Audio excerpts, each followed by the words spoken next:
Sejam muito bem-vindos ao meu canal. E no vídeo de hoje eu vim conversar com vocês sobre um assunto que já era para mim ter trazido aqui já faz um tempo. Toda pessoa sabe que ela deve fazer as coisas no momento certo e eu acho que chegou esse momento de eu estar compartilhando aqui com vocês. Várias pessoas que me conhecem me perguntaram como isso aconteceu. Vocês já viram aí na thumbnail sobre o que eu vou falar. Eu vou estar contando aqui como aconteceu, quando aconteceu, por que aconteceu, não vou ter como explicar, mas só Deus sabe. Mas eu vou tentar falar um pouquinho aqui pra vocês do que aconteceu, tá bom? Primeira coisa que eu vou falar com vocês é a respeito de julgamentos aqui no YouTube. Vocês vão me ver postando vídeo de dança, vocês vão me ver rindo, sorrindo, gravando vídeo sobre outras coisas logo em seguida que eu postar esse. Eu não sei se eu vou postar esse primeiro ou depois, mas eu peço muito que vocês entendam que eu tô aqui para compartilhar uma coisa que aconteceu, como eu disse. Achei que esse era o momento de estar vindo aqui falar. No vídeo de hoje eu vou estar falando sobre a minha gravidez e a morte da minha filha. Eu vou contar do começo e sendo bem específica no que eu vim dizer aqui, tá? Como a maioria da gravidez, a minha ela não foi planejada. Eu vim descobrir no dia do passeio em família, que foi quando eu estava notando mudanças no meu corpo, mudanças no meu humor, e também a índice de que eu estava grávida era que a minha menstruação estava atrasada já. Fazia um mês completo atrasada, então eu decidi fazer o teste de gravidez nesse mesmo dia. Conforme minha gestação ia avançando, eu ia no posto fazendo todos os acompanhamentos, até que chegou um dia que eu decidi fazer a ultrassom para saber qual era o sexo do neném. Eu fui na casa da minha mãe e infelizmente apareceu um rato.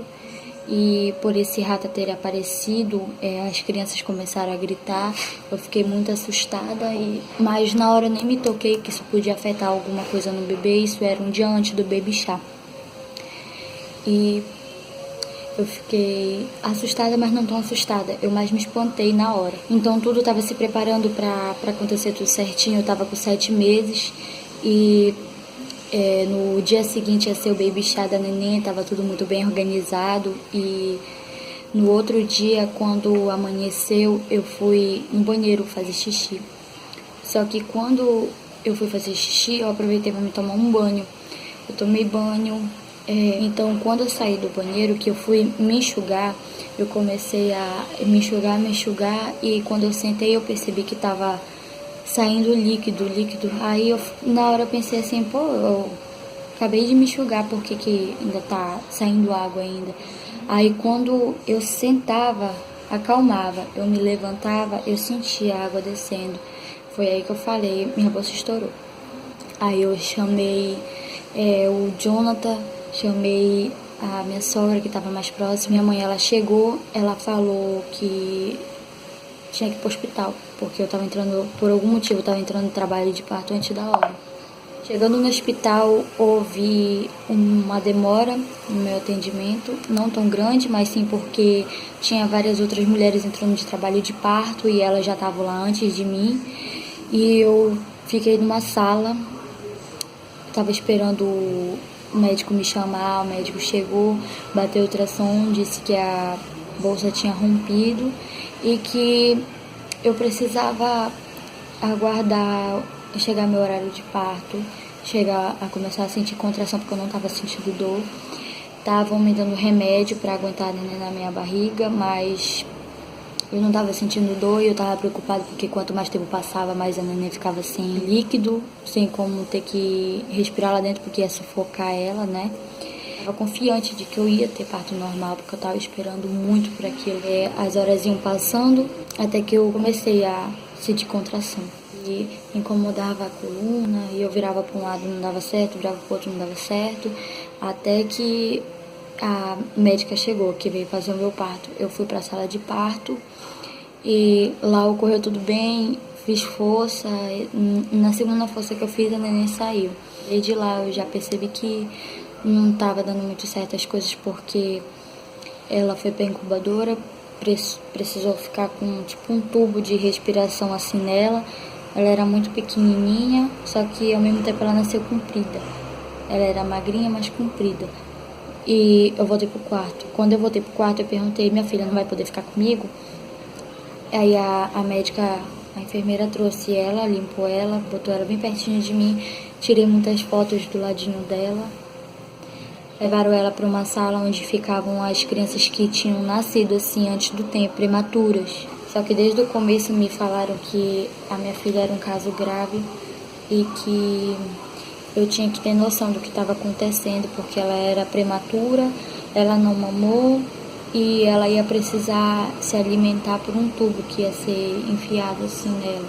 E ela foi transferida com a ajuda da minha mãe, que pediu muito para que ela fosse transferir. A médica orientou a gente de que quando ela tivesse perto de 2 anos, ela ia ter essas crises respiratórias. Quando chegou um certo dia, eu percebi que o peitinho dela estava ronronando, como se ela tivesse com tosse. Fazia aerosol, com remédio que a médica passava, que eu levava ela para fazer avaliação, a médica indicava um remédio para botar no aerosol dela, tudo isso ela tomava. Eu comprei remédio, vários remédios para tosse, vários remédios para gripe, para dar para ela, vitamina, muita vitamina que ela tomava, do amanhecer para os ossos, tudo ela tomava. E nesse dia eu decidi levar ela no posto. Eu fui num dia, remarcaram para o outro dia de tarde. Eu fui de manhã acompanhar minha prima com a filha dela, que estava marcado, para pedir para ela olhar minha filha sem ser antes de chegar de tarde, porque eu via o estado que ela estava e ela precisava de atendimento logo. Então ela falou que a minha filha não podia estar esperando, que ela precisava logo ir para o hospital, porque como ela sofria de eco no coração, ela não podia estar tendo esse tipo de respiração. Eu na mesma hora peguei os documentos dela, peguei ela, levei ela para casa, fui resolver a situação, porque eu não tinha levado todos os documentos dela. E a médica precisava para os documentos que deram no hospital. Antes dela sair, eu precisava entregar para ela, que era para ela ter um bom encaminhamento direto para o hospital, para saber os antecedentes dela. Então eu levei ela para casa, deixei ela com o pai dela e ela estava bem, ela dormiu. Só que eu voltei tão rápido que eu tive que acordar ela do soninho dela e levei ela para o hospital. Chegando lá, eu deixava ela nos meus braços e ela ficava olhando, que ela gostava de tirar foto. Tirei uma fotinha com ela, ela ficava olhando assim para a tela do celular. Aí a gente entrou, passou por todo mundo, chegou a nossa vez, ela foi para avaliação, deram aerosol nela lá também com remédio, tiraram o sangue dela, só que eu achei que ela estava com sono, então quando ela esticava o bracinho dela assim, ela não reclamava, não chorava, tinha furado ela, não chorava, e eu achei que era por conta do sono. Até que quando a médica chamou ela disse que era para mim levar minha filha para a sala de reanimação, que lá ela ia ter um espaço mais agradável para ela, que lá eles iam poder ver ela com mais paciência, mas eu sabia que não era isso. É com muita dor que eu tô contando essa história aqui pra vocês. Eu tô me segurando pra não chorar, porque eu sabia que quando eu chegasse na parte final da história eu ia chorar muito. E quando a médica entrou pela última vez na sala com ela, eles pegaram minha filha, botaram em cima da cama e encheram ela de aparelho, de monitor. E isso me lembrou muito a primeira vez que eu vi ela na cama, com o aparelho respiratório aqui, que ela era pequenininha. E ver ela pela segunda vez daquele mesmo jeito dói muito no coração. E quando eu lembro, é como se eu estivesse lá na mesma hora com ela. E ela pediu para me sair da sala e aguardar lá fora. Eu dei o último abraço nela e dei um beijinho na testa dela e pedi para ela não me deixar, para que quando eu entrasse na sala de novo e olhasse para aquela cama, eu pudesse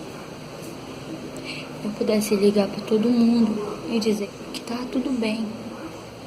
O médico chegou para mim, ele me mostrou, até hoje eu lembro, 2 raios-x, um com coração de uma criança normal. Ele botou assim. Ele me mostrou e eu olhei e eu fiquei até um pouco feliz, porque eu achei que era o coração da minha filha. Ele disse pra mim: esse daí é um coração de uma criança normal, sem eco. Então ele botou o coração da neném no raio-x de cima e disse: esse aqui é o coração da sua filha. O coração da minha filha estava enorme. Ele estava ocupando toda a região da barriguinha dela. Eu estava sentada, a médica me chamou. Todos de lá de fora estavam olhando. Eu entrei e a médica me disse que eles tinham feito o possível e o impossível. A minha filha tinha vindo a óbito. Enfim, depois de tanto tempo que... Faz muito tempo que eu tô sem ela. Mas, graças a Deus eu tive bastante apoio. Do mesmo jeito que eu tive apoio na minha gravidez, eu tive apoio no falecimento dela, claro. Minha família toda. E não é fácil. Mas a gente consegue, sim, se erguer, seguir em frente. Eu fiz esse vídeo porque se Deus tem um propósito pra mim, eu quero que ele comece e que vocês presenciem desde o início todo o meu trajeto aqui. E eu espero muito que vocês gostem dos meus vídeos daqui pra frente. Eu vou tentar me dedicar ao máximo aqui. Esse foi o vídeo. Espero que vocês tenham gostado. Foi mais um esclarecimento e uma homenagem pra minha filha. E vamos pra frente. Então, até o próximo vídeo. Beijo e obrigada por vocês terem assistido até bem aqui, porque é muito importante contar essa história para qualquer pessoa que seja. Eu quero que fique bem claro toda a trajetória que minha filha entrou e saiu daqui.